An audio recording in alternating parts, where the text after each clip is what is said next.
જય સ્વામિનારાયણ. સર્વ વાલા ભક્તોની મારા પ્રેમ ભર્યા જય સ્વામિનારાયણ. રાજી રહેજો, વેરા ભરજો, ની આ વૈષ્ણવો સાંભળી લેજો. જય સ્વામિનારાયણ.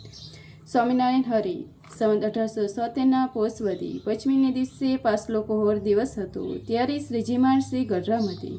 દાદા ખાચરના દરબારમાં શ્રી વાસુદેવ નારાયણની મંદિરની જોડે જે ઓરડો તેની ઓસરે ઉગમને મુખારવિંદે ઢોલિયા ઉપર બિરાજમાન હતા અને ધોરો ખેસ પહેર્યો હતો અને ધોરી ચાદર ઓઢી હતી ને માથે કસુંબી રંગના છેડાનો ફેટો બાંધ્યો હતો ને પોતાના મુખારવિંદની આગળ મુનિ તથા દેશ દેશના હરિભક્તની સભા ભરાઈને બેઠી હતી.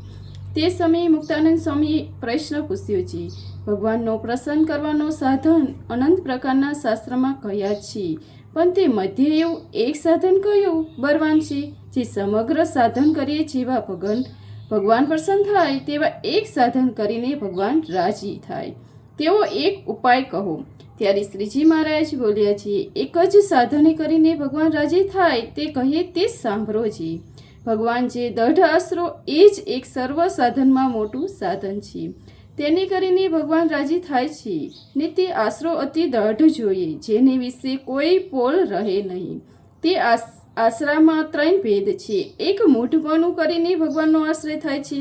તે અતિ મૂઢ હોય તેને બ્રહ્મા જેવો હોય તે આશ્રયમાં ડોલાવે તો પણ ડોલે નહીં. અને બીજો પ્રકાર એ છે જે ભગવાનમાં જ પ્રીતિ, તેને કરીને ભગવાનનો દઢ આશરો થાય. તે જેને દઢ પ્રીતિ હોય તે પરમેશ્વરને મૂકીને બીજો પદાર્થમાં જોવા વળી પ્રીતિ કરે તો પણ થતી નથી. એવી રીતે જેને દ્રઢ પ્રીતિ હોય તે પ્રીતિ કરીને ભગવાનનો દઢ આશરો કહેવાય છે. અને ત્રીજો પ્રકાર એ છે જેને બુદ્ધિ વિસાર હોય તે ભગવાનનું સગુણ નિર્ગુણપણું તથા અન્વય વ્યતિરેકપણું તેને સમજતો હોય અને ભગવાનની માયા થકી જે સર્ગ થયો છે તેને સમજતો હોય અને ભગવાન જે પૃથ્વીની વિશે અવતાર થયા છે તેને રીતને સમજતો હોય અને જગતની ઉત્પત્તિ કાળ ભગવાન જે પ્રકારે અક્ષર રૂપે વર્તે છે તથા પુરુષ પ્રકૃતિ રૂપે વર્તે છે તથા વિરુદ્ધ સ્વરૂપ વિશે વર્તે છે તથા બ્રહ્માદિક પ્રજાપતિ રૂપે વર્તે છે તથા જીવના કલ્યાણને અર્થે નારદ સનાકાદિક રૂપે વર્તે છે અને સર્વ રીતે સમજીને જાણી અને પુરુષોત્તમ ભગવાનની સર્વથી પર ને નિર્વિકાર સમજતો હોય એવી રીતે જેને દ્રઢ પચતી હોય તેને બુદ્ધિ કરીને ભગવાનનો દ્રઢ આશરો છે. તે બીજાનો ટાર્યો ટરે નહીં અને પોતાને પણ ટાર્યો ટરે નહીં.